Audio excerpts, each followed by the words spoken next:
Hivi jamani, wazazi wenye watoto wachanga, lishe za mtoto bora ni mchanganyiko wa nafaka zenye tija kwa afya ya mtoto. Sasa tumekuwa wavivu, sijui ndo tumetingwa, hatujui. Huwezi kujua kitu gani kina allergy ya mtoto wako. Why don't you do the lishe thing by yourself?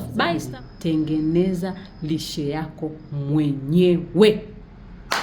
Kila la heri wazazi wapya. Shosti! Tusemezane. Hivi jamani, wazazi wenye watoto wachanga, lishe za mtoto bora ni zipi? Lishe za mtoto ni zipi bora? Yaani kwa sababu naaminigi watu wengi wanatengenezewa lishe, wananunua lishe, lakini wazazi wengi hawajui lishe. Yaani hawajui lishe. Sawa Mimi nitatoa tu scenario ndogo sana ninavyofahamu kuhusu lishe. Lakini kama una mtu mwingine ni nutrition, wanaojua lishe vizuri watatusaidia. Sawa Mimi naamini sana kwa mtoto ni kwamba lishe ni ule mchanganyiko wa yani define lishe is the mixed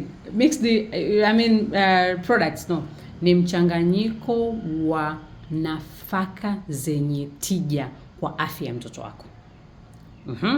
Nafaka zenye tija kwa afya ya mtoto wako ni mchanganyiko ambao una labda carbohydrates, labda sijui una nguvu, yaani lazima uwe na tija kwenye afya ya mtoto wako. Yaani huwezi ukawa na lishe ambayo huo mchanganyiko hauna tija. Kama ni hivyo inaweza ikawa tu ni kama makapi. Sawa kwa hiyo be careful na unavyochanganya vitu kwa ajili ya mtoto wako. Lakini watu wengi sasa tumekuwa wavivu, sijui ndo tumetingwa, hatujui vitu. Yaani eti hatujui vitu alafu tuna access ya vitu. Lakini nyuma ambavyo watu walikuwa hawana access ya internet na nini, walikuwa wanajua lishe inatakiwa itengenezweje. If you have a kid ambaye ni mdogo, make sure you make your own lishe.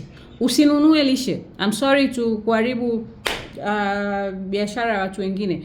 Kwa nini? Kwa sababu sometimes mtoto wako labda anaweza akawa na allergy na kitu fulani, lakini sasa kwa sababu unanunua lishe sehemu fulani, huwezi kujua kitu gani kina allergy ya mtoto wako, au huwezi kujua mtoto wako mbona nikimpa hii lishe anaendesha kitu gani ambacho ni shida kwenye hii lishe. Kwa nini? Kwa sababu you don't make it. Sawa kwa hiyo if you get time, una mtoto mdogo ana miezi, ana mwaka, why don't you do the lishe thing by yourself? Buy stuff alafu changanya mwenyewe. Ukiwa unajua kabisa mtoto wangu akipata shida ya tumbo, akipata shida ya choo, you can trace it back. Lakini watu wengi tunanunua, lakini people they are not faithful. That is what I can say. Yaani kwenye mambo ya vyakula, people they are not faithful. Watu wachache sana they are faithful about the food process and food products wanavyovitumia. Wengi they are not faithful. Kwa nini? Kwa sababu wanalinda biashara zao. Sawa kwa hiyo hususan kwenye scenario ya mtoto, lishe, mzazi, tengeneza lishe yako mwenyewe.